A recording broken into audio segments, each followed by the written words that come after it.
Glorificamos a Deus pela oportunidade de estarmos na presença do Altíssimo, o Soberano, o Messias, meu Senhor, meu Salvador, teu Senhor, teu Salvador. Estamos no término de uma poderosa campanha. Glorificamos a Deus pela oportunidade de termos levado tudo que Deus colocou no meu coração através da palavra de Deus para alcançar a mente, o coração e a conduta de muitos, principalmente da igreja sobre a face da terra.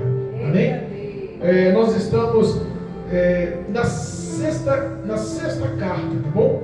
Eu falo, pastor, mas são 7 cartas do Apocalipse e o senhor está encerrando a campanha na sexta carta. É porque na realidade nós começamos com a igreja de Laodiceia, a 7ª carta que foi escrita a Laodiceia.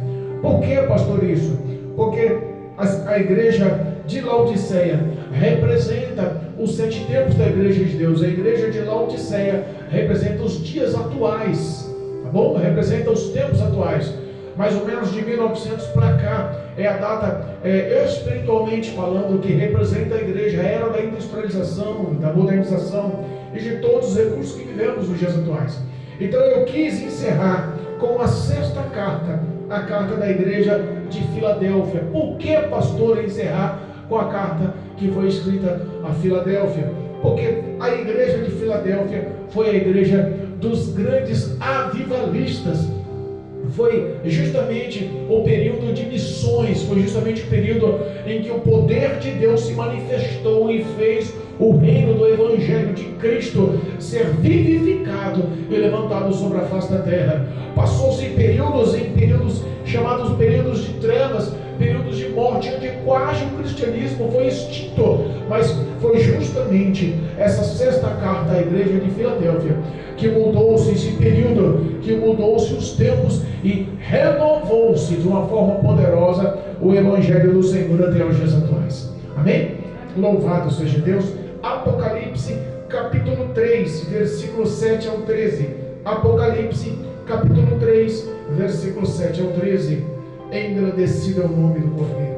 Se você tiver a oportunidade de acompanhar, pegue a sua Bíblia. Eu faço questão de aguardar um pouco. Apocalipse, o último livro da Bíblia, o livro das revelações. Pega lá, capítulo 3, versículo 7 em diante. Acompanhe em nome de Jesus. Entenda, essas palavras não são palavras qualquer. Essas palavras são vivas, poderosas, eficazes. Elas são palavras reveladas pelo próprio Senhor Jesus ao apóstolo João, para que fosse hoje a base de vitória das nossas vidas. Acompanhe em nome de Jesus. Apocalipse capítulo 3, versículo 7. A 6ª carta à igreja de Filadélfia, versículo 7. E ao anjo da igreja que está em Filadélfia escreve: isso diz o que é santo, o que é verdadeiro, o que tem a chave de Davi, o que abre e ninguém fecha, e fecha e ninguém abre. Eu sei as tuas obras. Eis que diante de ti pus uma porta aberta, e ninguém pode fechar. Tendo pouca força, guardaste a minha palavra e não negaste o meu nome. Eis que farei aos da sinagoga de Satanás, aos que se dizem judeus e não são, mas mentem, eis que eu farei que venham e adorem prostrado a teus pés, e saibam que eu te amo. Como guardaste a palavra da minha paciência, também eu te guardarei da hora da tentação que há de vir sobre todo o mundo, para tentar os que habitam na terra. Eis que venho sem demora. Guarda o que tens, para que ninguém tome a tua coroa. Ao que vencer, eu farei coluna no templo do meu Deus, e dele nunca sairá. E escreverei sobre ele o nome do meu Deus e o nome da cidade de meu Deus, a nova Jerusalém, que desceu do céu do meu Deus, e também o meu novo nome. Quem tem ouvidos, ouça o que o Espírito diz às igrejas. Amém? Podemos aceitar? Louvado seja Deus. Irmãos, nós temos como encerramento uma base de que tudo que Cristo falou e revelou a João, lá na ilha de Patmos, uma ilha prisional, foi justamente justamente acontecimentos verídicos que a história nos relata. Acontecimentos verídicos que nos mostram nesse períodos que quase destruíram, com tantas provas, lutas, com tantas dificuldades que o cristão sofreu sobre a face da terra. Dessas sete cartas, quatro dessas sete cartas, o Senhor, porque conhecia os pastores, conhecia a igreja e também conhecia as cidades ao qual foi endereçadas essas cartas, ele mostra os seus elogios e também ele mostra o que ele tinha por contra as suas correções. Dessas sete igrejas, quatro ele declara elogios e correções. Duas dessas cartas ele declara somente elogios, e uma dessas cartas ele só declara maldições e repreensões. É justamente a carta que ele só declara maldições e repreensões é o que nós estamos vivendo nos tempos atuais, referente à igreja de Laodiceia, de 1900 em diante. Esse período que nós vivemos são o período de 1730 ao período de 1900, que é o período dos grandes avivalistas e do grande núcleo de missões que surgiu justamente com base no que o Senhor tem falado nessa carta. Glória a Deus. Quando Jesus ele fala para João relatar, escrever essa carta, olha como ele se expressa ao anjo da igreja, olha como ele fala ao pastor da igreja, ao que ele tem como estrela em suas mãos. Ele revela expressando, olha, o que diz, quem fala é santo e verdadeiro. Eita Deus. Aquela igreja, ela estava localizada numa cidade onde tinha já uma raiz, e aquela raiz, ela foi abalada por muitas das vezes. A história da cidade mostra o porquê que Jesus começa se expressando como santo e verdadeiro.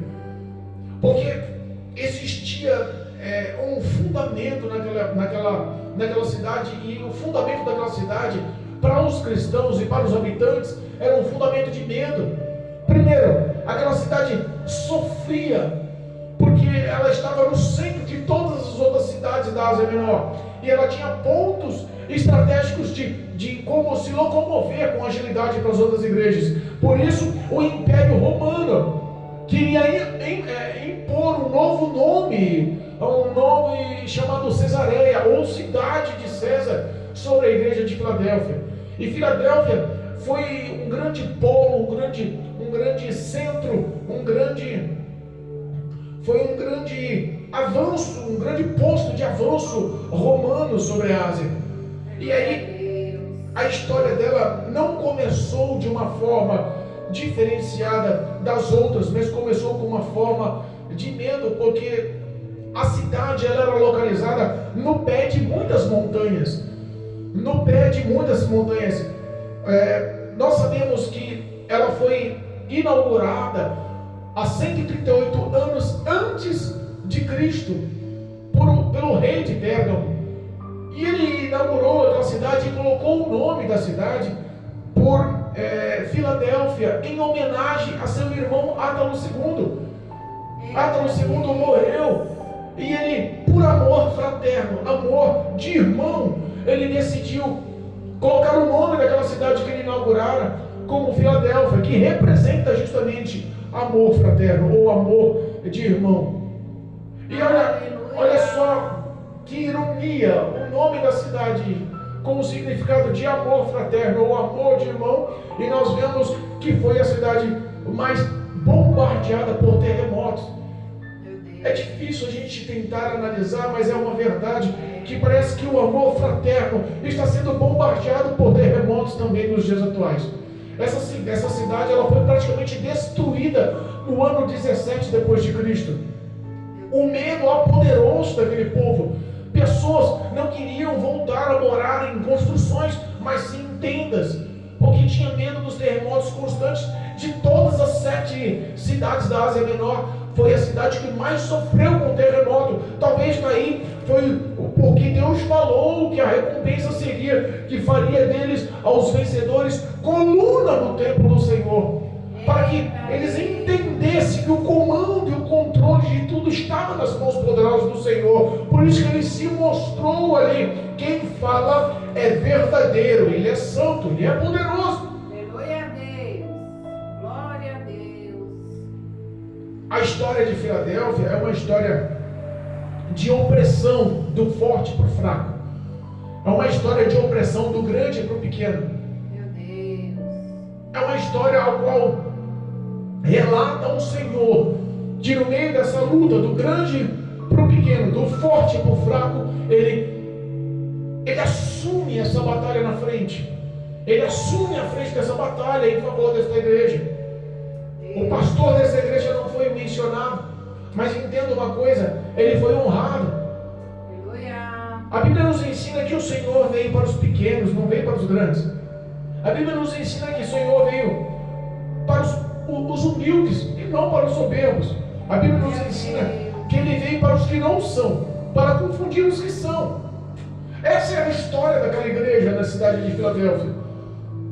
Essa é a história, foi por isso que ele se apresenta. Quem diz é o santo, o verdadeiro, o todo-poderoso, aquele que tem a chave de Davi nas mãos, aquele que abre porta e ninguém pode fechar, e também aquele que fecha a porta e ninguém pode abrir. Aleluia. Essa revelação, essa profecia já foi expressa pelo profeta messiânico Isaías. No capítulo 22, versículo 22 de Isaías, ele profere essa profecia dizendo que essa chave seria entregue nos ombros, a chave de Davi seria entregue nos ombros daquele que seria rei eterno.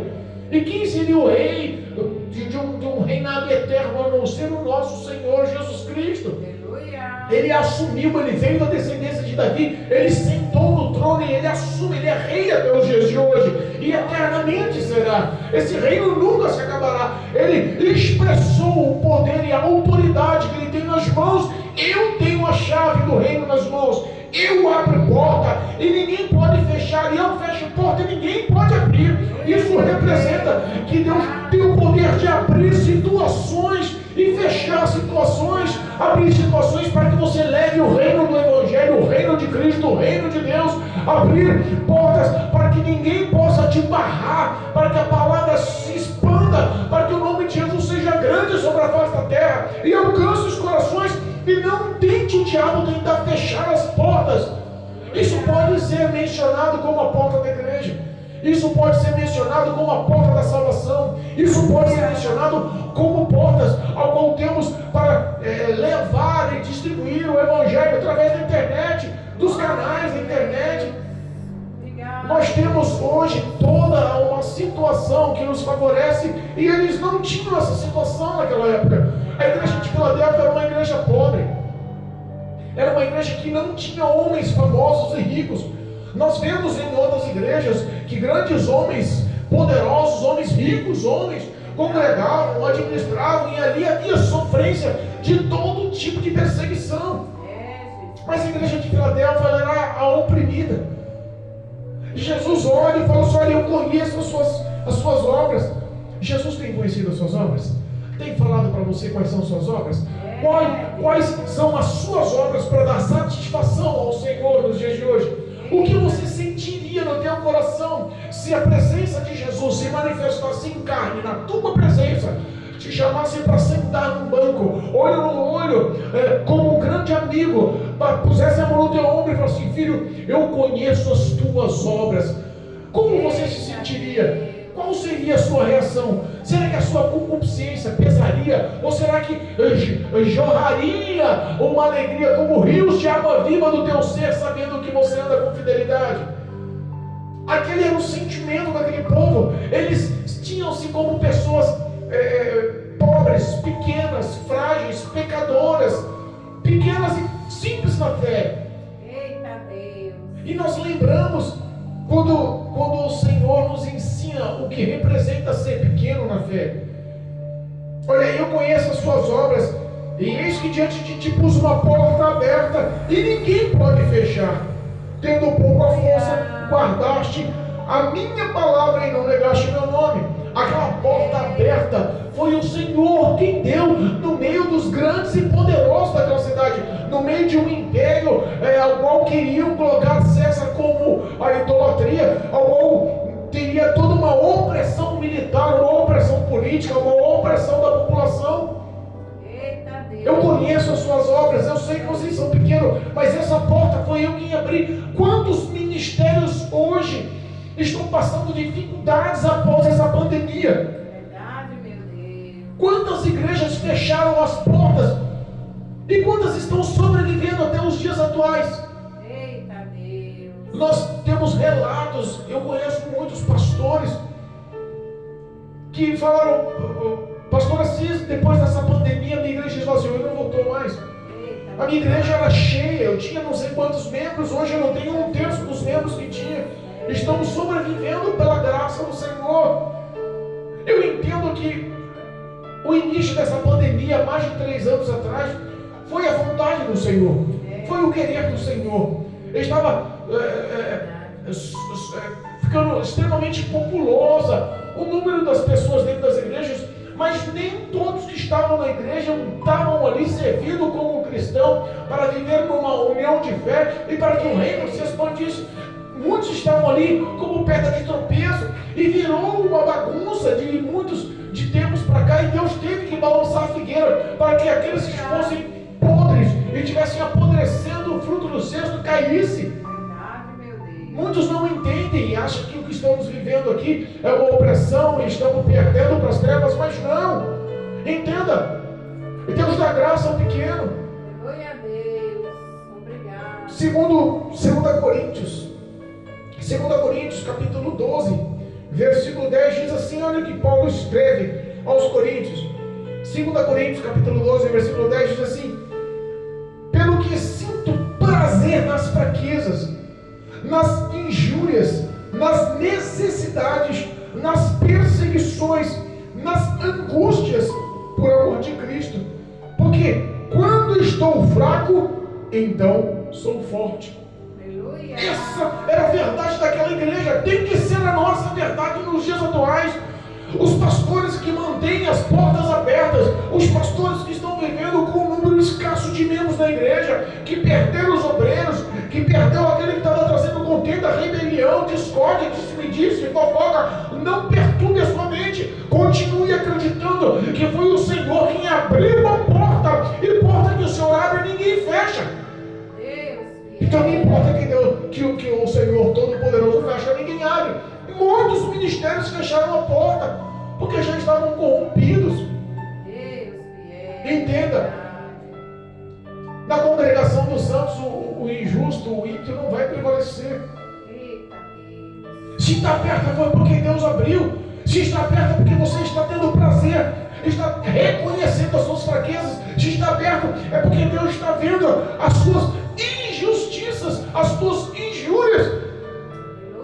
Pastor, você não sabe o que eu estou fazendo, o que eu estou passando. Para pregar o Evangelho, eu estou recebendo zombaria. Para pregar o Evangelho, tem pessoas que estão chamando a polícia para o meu ministério. Para pregar o Evangelho, eu sofri perseguições. E até as pessoas por lá de fora estão já olhando com cara torta, estão falando mal de mim. Não se importe.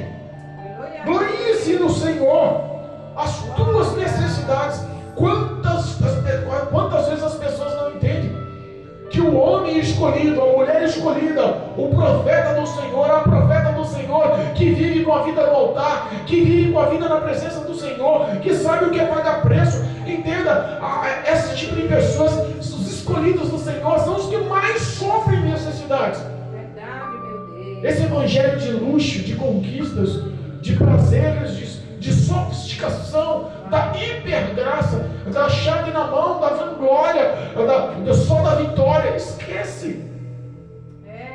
Não casa com a palavra de Deus. Vira uma heresia. As pessoas estão contorcendo o poder dessa verdade. Meu Deus. Paulo descreve o caráter daquela igreja nesse versículo. Paulo descreve o caráter do crente nesse versículo. Aquela igreja de Filadélfia era necessitada. Nas suas necessidades ela glorificava a Deus. nas perseguições. Pastor, que perseguições? Estamos vivendo perseguições diárias. O diabo tem feito reuniões no inferno para milhões ou bilhões de demônios, trilhões de demônios, para bombardear, para tentar aniquilar, acabar, cerrar, fechar a porta dos pequenos ministérios que ainda continuam pregando a verdade, protestando contra o pecado, falando o que é certo, falando o que é errado, confrontando as pessoas que querem induzir o erro à igreja, tentando fazer o evangelho se adaptar aos tempos atuais, dizendo que a Bíblia tem que ser reescrita, dizendo que esses valores mudaram. O evangelho não vai se adaptar, e é justamente as pequenas igrejas que estão mostrando a verdade, ou se converte à verdade dessa palavra, ou infelizmente no dia abrasador do Senhor terão que prestar conta dos seus feitos. Verdade, Jesus. Nas angústias. Dura coisa é viver na angústia. Dura coisa é ter um peito angustiado, é ter um coração angustiado. Causa uma fragilidade. Aquele povo vivia angustiado. Olhava para os grandes e os poderosos e falava: quem somos nós, Senhor?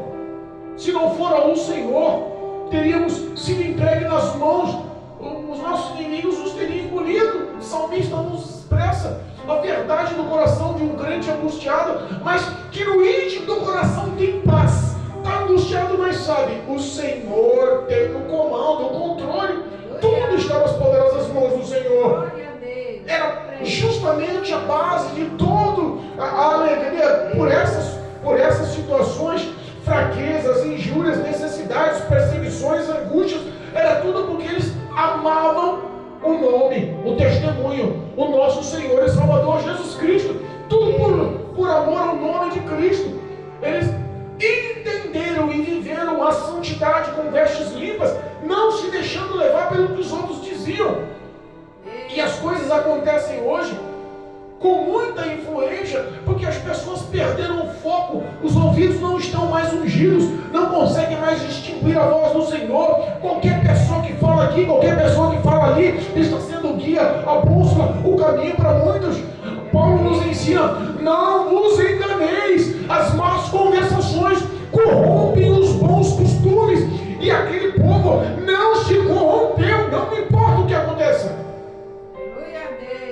Eles viviam porque eles sabiam que mesmo se sentindo fracos, mesmo se sentindo necessitados, mesmo se sentindo angustiados, mesmo se sentindo perseguidos, mesmo se sentindo necessitados, injuriados, eles sabiam que no meio de toda essa fraqueza, eles, na presença do Senhor, estavam sendo aprovados, estavam sendo fortalecidos, estavam sendo fortificados, estavam vivendo a verdade do Evangelho. As pessoas perderam o rumo de alguma coisa. O Senhor abriu a porta e ninguém pode fechar. E quando o homem decide guardar as palavras do Senhor no coração, entenda, é mais do que um álibi, é um revestimento, é mais um revestimento, é a fortaleza do homem. Decide guardar as palavras. Jesus disse: aquele que me ama, guarda no teu coração os meus mandamentos. O homem que decide guardar no coração as palavras do Senhor, pode ter certeza que ele prova, e ele é provado, e ele é aprovado. Ele sofre perseguições, e o Senhor dá vitória. Ele passa necessidades, mas o Senhor se torna a sua provisão. A enfermidade não abate ele, a necessidade não para ele, as injúrias não machucam ele. É o Senhor que tem revestido e guardado com poder e glória a vida dos fiéis. O homem que guarda as palavras do Senhor também será guardado no dia mau. E esse dia mau virá. Esse dia mau virá. Mas entenda que aquele povo da igreja de Filadélfia, daquela cidade pequena, daquela cidade com medo de terremotos, daquela cidade em que os ricos e poderosos que davam as últimas palavras, daquela cidade em que, independente se eram pobres, fracos, pequenos, e não tinham apoio de ninguém, estavam com fidelidade, sofrendo por amor a Cristo, também dentro daquela cidade, também dentro daquela igreja, tinha os que se diziam judeus. Sabe que a igreja de, se não me engano, de Esmirna, isso, capítulo 2, versículo 9, eu sei as tuas obras e tribulações, és pobres, e pobre, mas tu és rico, e a blasfêmia dos que se dizem judeus e não são, mas são da sinagoga de Satanás. Repara que esse mesmo tipo de pessoas que se diziam judeus, que afligiam e tentavam contorcer a verdade, manipular a verdade, mostrando que eles não estavam corretos, eram os mesmos que estavam tentando acabar também com a igreja de Filadélfia. Meu Deus. Sabe quais são esses que se dizem judeus e não são, mas são da sinagoga de Satanás? São os que não acreditavam que Cristo era o Messias, o Salvador. Eram aqueles que estavam ainda vivendo a lei, entravam nas igrejas e proporcionavam dissensões, discussões, tentavam desvincular a cabeça de uma, a cabeça de outro, mas a igreja não se dobrava. Eles tentavam mostrar que a lei de Moisés era superior à graça de Cristo. Eles não conseguiam entender como Jesus, ele pode ser o Messias, o Salvador, o Filho de Deus, enviado para o povo santo, para o povo de Israel, para o povo que foi escolhido, que foi liberto das garras de Faraó, da terra do Egito, conduzido à terra que manda leite e mel, que viu as poderosas mãos de Deus na época de Moisés. Como pode o Senhor Jesus ser o Salvador de um povo se ele se submetia a tomar tapa na cara? Se ele recebia ofensas e não retrucava, se ele por muitas vezes ele foi perseguido e teve que fugir. Eles não entendiam como pode um Salvador tomar chicotadas, ter as costas abertas como chicotes. Como pode um Salvador, o Messias, ter recebido a coroa e a espinho sobre a cabeça? Como pode o Messias ser tão fraco a ponto de ser levado à condenação de morte de cruz, ter sido perfurado os pés e mãos como um malfeitor, como o maior tipo de condenação daquela época, que era a morte de cruz? Como pode o Salvador ser tão pequeno desse jeito? Eles não entendiam. Para eles, Jesus não era o Salvador e tentavam introduzir a lei. E sabe que as pessoas que andam muito na lei e que tentam introduzir uma coisa que não refere-se ao poder da palavra, Jesus chama esse tipo de pessoas que formulam grupos e formulam todo grupo de pessoas, entenda uma coisa, todo grupo de pessoas que se une e tenta pregoar alguma coisa que não seja a verdade de Cristo Jesus, é uma verdade chamada seita, que já não tem vínculo com o cristianismo, com a verdade da graça e da salvação. Aquele povo já era titulado como uma seita, e estava entrando na igreja para persuadir, para tentar dividir. Meu Deus.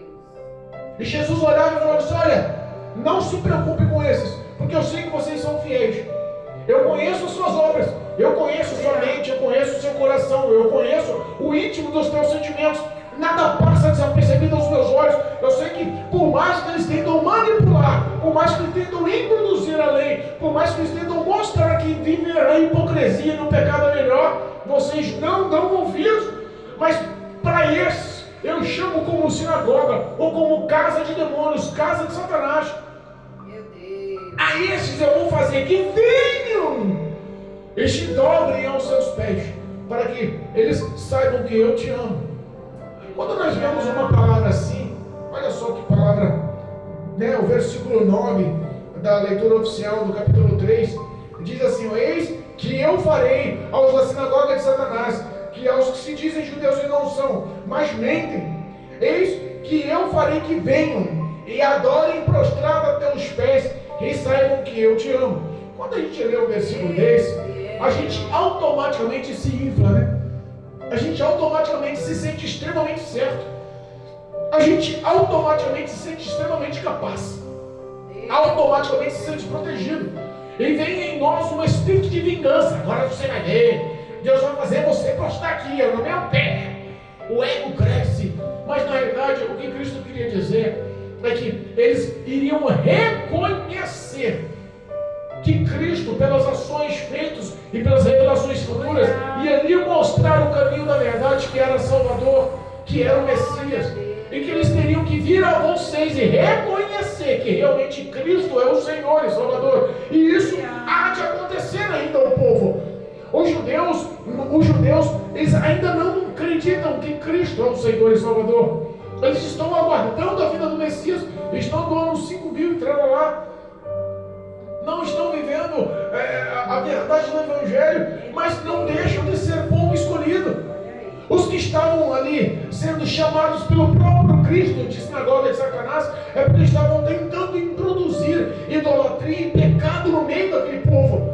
Mas nem todos os judeus vão ver essa ação, porque a Bíblia nos ensina que Cristo ama o pecador. Ele abomina o pecado, mas ele ama o pecador. E quando fala que eles viriam e se prostrariam, é porque eles viriam e reconheceriam que Cristo é o Senhor, ao qual eles estavam adorando no certo. Isso vai acontecer. Jesus vai voltar, vai arrebatar a sua igreja. Grandes feitos acontecerão. Os céus vão se abrir. Nunca houve um feito tal sobre a face da terra, que será o arrebatamento da igreja. E os judeus vão ter que reconhecer, e vão ter que se dobrar aos pés e relatar, e vão ter que falar com seus lábios: Cristo é o Senhor e Salvador. Cristo está falando: eles vão ter que ver que eu te amo. Eles vão ter que ver: eu te amo. Vocês são pequenos, vocês são frágeis, vocês não têm amparo, vocês sofrem necessidades, vocês não têm recursos, mas eu amo a cada um de vocês. Jesus tem falado no coração de muitos que não se sentem aptos de estar na presença de Deus. Jesus tem falado a muitos que olham para si e falam: quem sou eu para estar na presença do Senhor? Quem sou eu? No passado talvez eu fui alguma coisa, mas hoje eu estou encarcerado pela droga, eu não consigo largar o cigarro, eu não consigo parar de beber minha cerveja, eu tenho uma amante, eu vivo no adultério, eu vivo uma vida de pecado. Quem sou eu para entrar na presença do Senhor? A maconha faz parte da minha vida, eu não consigo mais me libertar. E Cristo está falando: eu amo o pecador, e veio ao mundo para salvar justamente o pecador, para levar o pecador ao arrependimento. Deus fiel. Jesus tem recompensa, irmãos. O amor do Senhor, ele cobre tudo. O sangue na cruz do Calvário perdoa os pecados. Não tem pecadinho ou pecadão. Eu acredito que a cobertura no sangue do Cordeiro limpa, purifica, troca as vestes sujas do lamaçal do pecado, lhe bota as vestes limpas, alvas, brancas, purificadas. É o Senhor que segura em tuas mãos, que vai à tua frente, vai à tua retaguarda. É o Espírito Santo de Deus que vai te capacitar, vai te lapidar, vai te transformar, vai te colocar em pé. O nome de Jesus será engrandecido na tua vida. E Cristo está falando aos que estão na presença do Senhor, porque guardaram a minha palavra. Olha o que ele falou hoje da igreja lá em Filadélfia: porque vocês guardaram a minha palavra. Aleluia. Também eu os guardarei no dia da tentação que virá sobre todo o mundo, para tentar todos os habitantes da terra. Será que isso é fictício? A Bíblia fala que dias maus virão.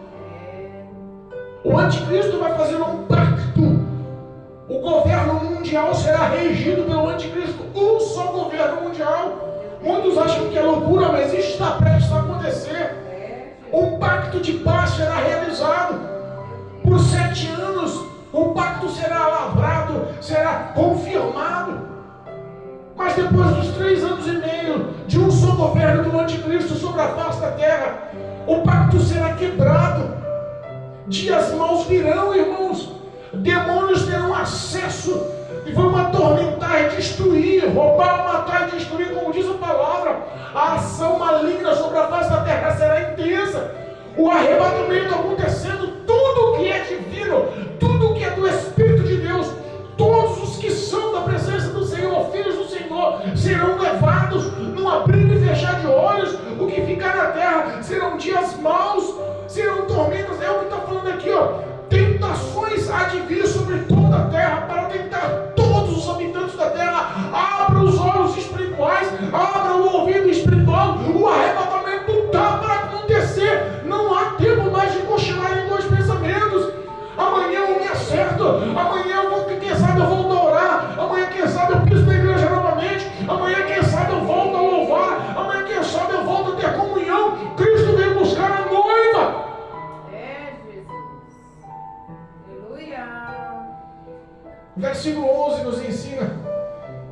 que venho sem demora. Guarda o que tens, para que ninguém tome a tua coroa. O diabo quer roubar a tua coroa. O diabo quer roubar a tua recompensa. O diabo quer roubar o teu galardão. O diabo quer roubar o teu salário nos céus. O diabo quer roubar a tua morada nos céus. O diabo quer roubar tudo que Deus preparou eterno para você. E o que ele pode fazer é encontrar legalidade na tua mente, no teu coração, na tua vida, para tentar introduzir o pecado, porque o pecado é a única coisa que isola o homem de Deus e que dá espaço para o diabo roubar a coroa, roubar o que Deus preparou para você. Lute contra toda a imundície, toda a oferta que o mundo oferece. Lute, renuncie a sua carne, os seus desejos que te levam à iniquidade. Lute em nome de Jesus. Peça ajuda do Espírito de Deus. Volte a ter relacionamento com Deus. Volte a orar ao Senhor. Volte a falar com Jesus Cristo. Volte a entrar no teu quarto, como diz a palavra no livro de Mateus, capítulo 6, versículo 6. Volte a entrar no teu quarto, em oculto, no silêncio, só você e Deus, e rasga o teu coração. Abra o teu coração, abra os verbos em oração para o Senhor. Relata as suas fraquezas, relata as suas necessidades, as tuas injúrias, relata as tuas perseguições, relata as tuas dores. Põe nas mãos do Senhor, reconheça a tua fraqueza, renove a aliança no sangue do Cordeiro, renove o pacto da vida eterna com o Senhor. O homem, ele só vai para o inferno, ele só vai ser sucumbido à eternidade com dores e males, se ele negligenciar e não aceitar a Cristo, não aceitar a misericórdia, o favor, a graça de Deus. Jesus está falando, guarda o que tem, guarda o que tem. Tem comunhão com o Senhor, guarda o que tem. Tem temor no coração, guarda o que tem. Tem vida de oração, guarda o que tem. Tem no íntimo do teu coração, mesmo estando afastado, quer voltar ao Senhor. Tem no íntimo do coração um desejo de se acertar com o Senhor, de voltar a ter amizade com Deus, de voltar a ter intimidade com o Espírito Santo. Guarda o que tem, pratica o que tem. Vem para a casa do Pai. Aleluia, meu Deus. A parábola do filho pródigo nos mostra uma verdade que muitos poucos pregam. A parábola do filho pródigo mostra uma verdade que nem todos querem assumir. Acha que Deus é o Deus para tudo e para todos. Se tiver que ser salvo, vai ser salvo. Aí não é assim não. O filho pródigo pegou o que tinha de herança do pai e saiu para outro mundo, para outra cidade, para outra nação e viveu uma vida dissoluta. Gastou tudo que tinha.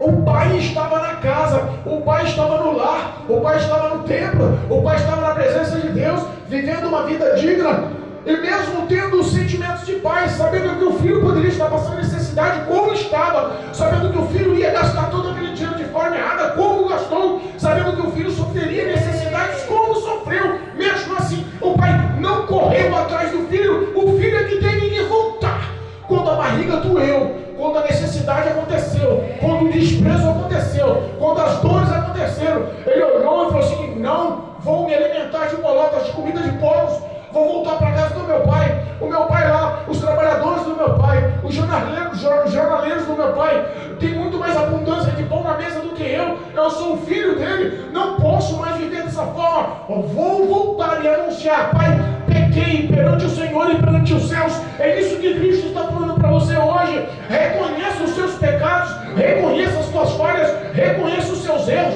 e volte para a casa do Pai. O Pai não vai sair daqui para ir buscar você aí. Ele espera o teu retorno com as suas pernas para que mostre arrependimento e reconheça que Cristo é o teu Senhor e Salvador.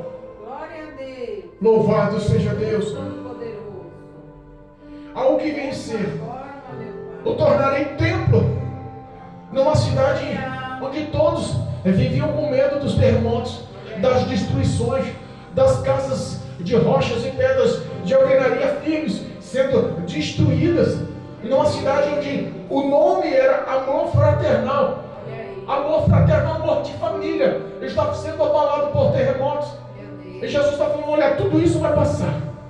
Lá em Apocalipse capítulo 21, ele fala assim: olha, tudo não vou fazer novo.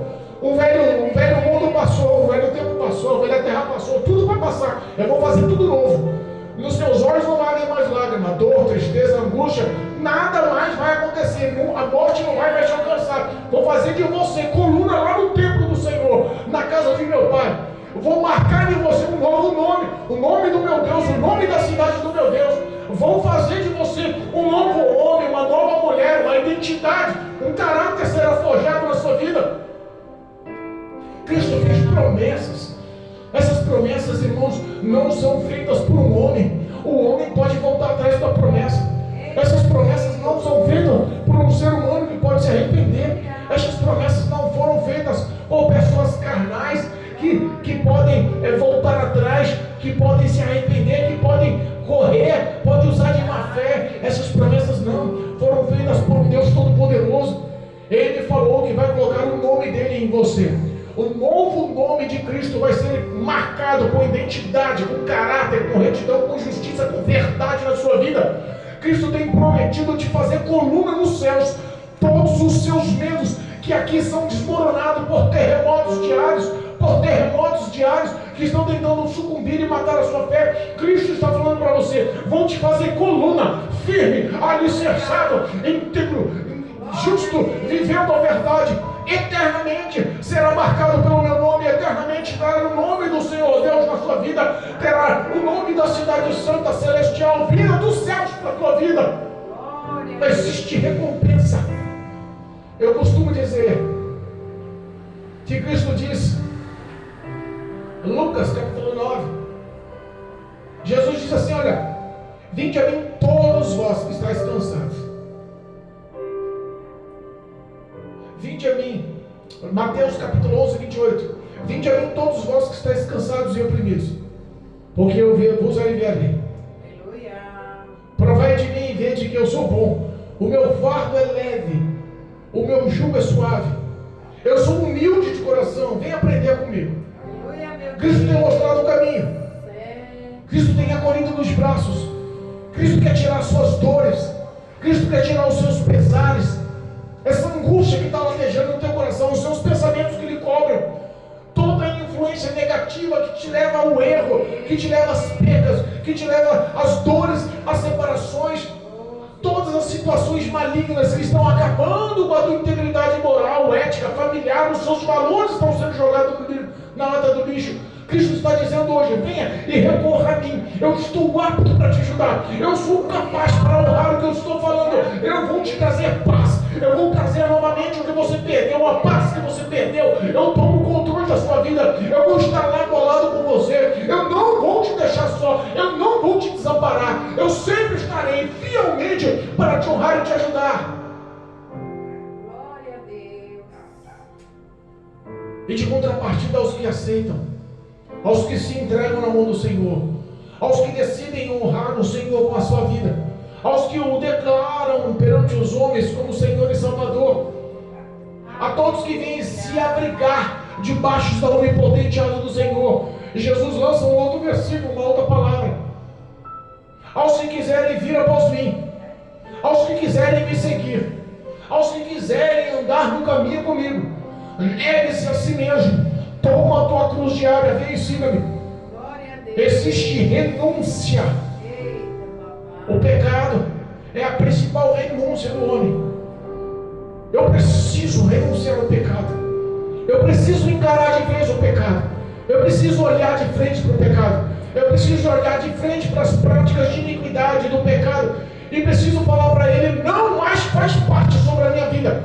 Você não tem mais poder sobre a minha vida. Você não pode mais me influenciar. Não vou mais praticar o pecado. Eu vou falar não a toda a influência diabólica. Eu vou falar não a todos os prazeres da minha carne. Eu vou falar não a tudo que me faz ser iníquo, tudo que me faz ser pecador, tudo que me faz ser praticante da iniquidade. Eu vou falar não a toda a oferta do diabo, a tudo que influencia os prazeres.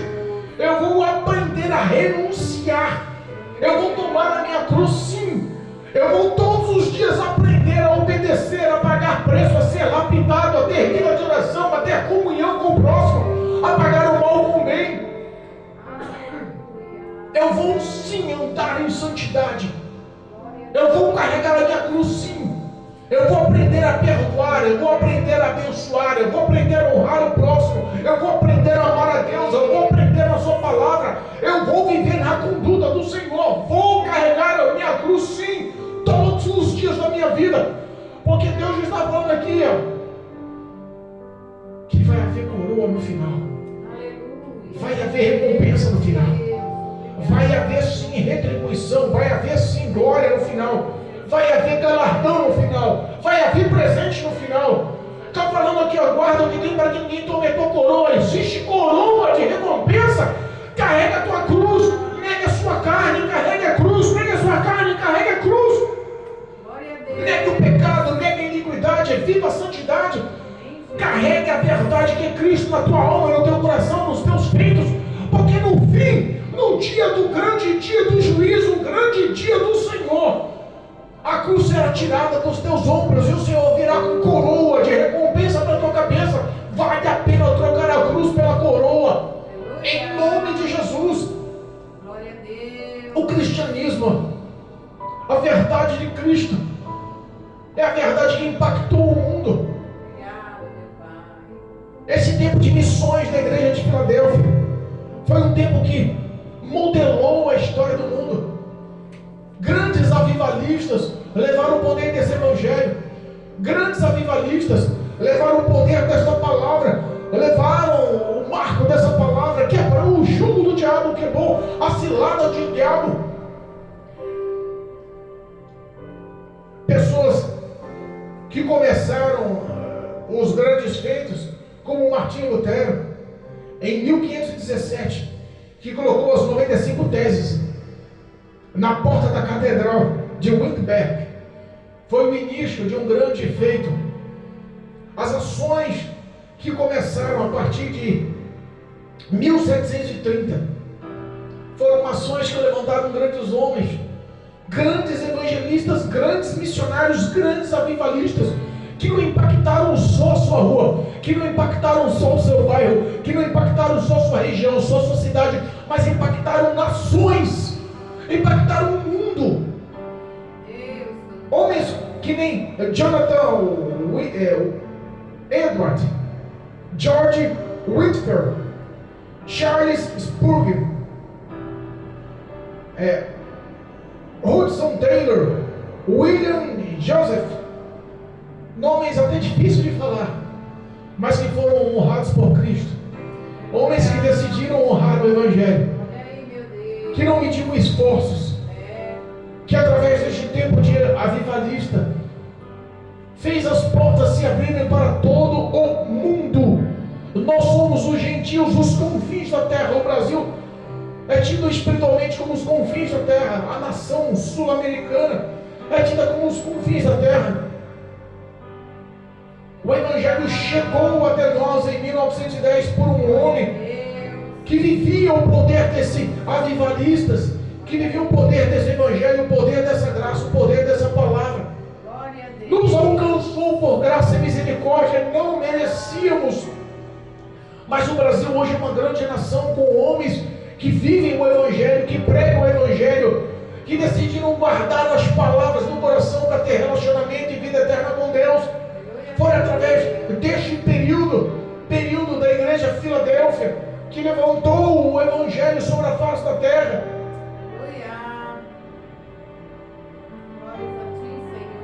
Não importa se você é pequeno, não importa se você é pobre. Sabe que Cristo não proferiu nenhum tipo de repreensão a duas igrejas. A igreja de Esmirna, ela se intitulava pobre, e Cristo falava: você pode ser pobre aos teus olhos, mas para mim você é rico. A igreja de Filadélfia também era pequena, também não tinha recursos, também era tida como as menores. E Jesus batendo na contramão, ele vem realmente mudando a história, para que o nome dele possa alcançar a vida de muitos. Aleluia. Reconheça que Cristo é o Senhor e Salvador da tua vida. Se essas palavras chegarem ao teu coração através da internet, do canal do YouTube, compartilhe. Deixa o Espírito Santo entrar na tua mente, no teu coração. Faça em nome de Jesus a aliança. Renove, restaure. O Senhor está de braços abertos. O próprio Jesus disse: todos que virem a mim, jamais o lançarei fora. Glória a Deus. Cristo tem um plano na sua vida. Cristo tem um plano na tua vida. Está sofrendo e acha que não tem mais recurso. Cristo tem um plano na sua vida. As dores estão acabando com a tua fé. Cristo tem um plano na tua vida. A enfermidade faz parte da tua história. Cristo tem um plano na tua vida. A destruição está acabando com você. Cristo tem um plano na sua vida. Entenda, o dia do juízo final vai ser um dia marcante, onde muitos vão ser surpreendidos. E se você acha que as palavras de dores que você profere uns aos outros aqui são as mais terríveis da sua história, talvez você possa estar enganado. Notícias ruins nós conhecemos diariamente, mas tem uma notícia que vai mudar a tua história para a eternidade. Eu não vos conheço, apartai-vos de mim, vós que praticais a iniquidade. Essa notícia quem vai dar é o juiz justo, reto, Senhor, Salvador, que hoje pode ser o seu advogado. Se você acha que a notícia triste da sua vida foi perder o emprego, cuidado. Se você acha que a notícia triste da sua vida foi perder um relacionamento com a namorada, com a noiva, cuidado. Se você acha que a notícia triste da sua vida foi falir, que a tua empresa fechou as portas, cuidado.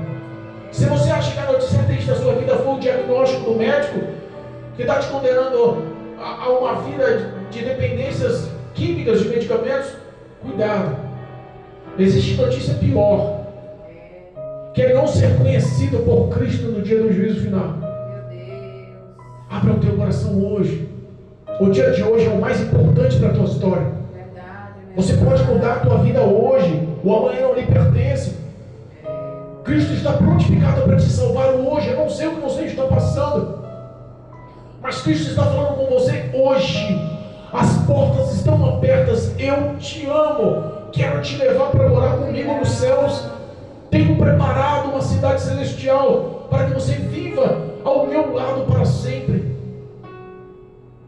Arrependa-te em nome de Jesus e viva o poder desse evangelho. Eu profetizo sobre a tua vida toda sorte de bênção, de transformação, de libertação e de salvação em nome de Jesus. Recebe essa palavra para a glória de Deus, em nome de Jesus.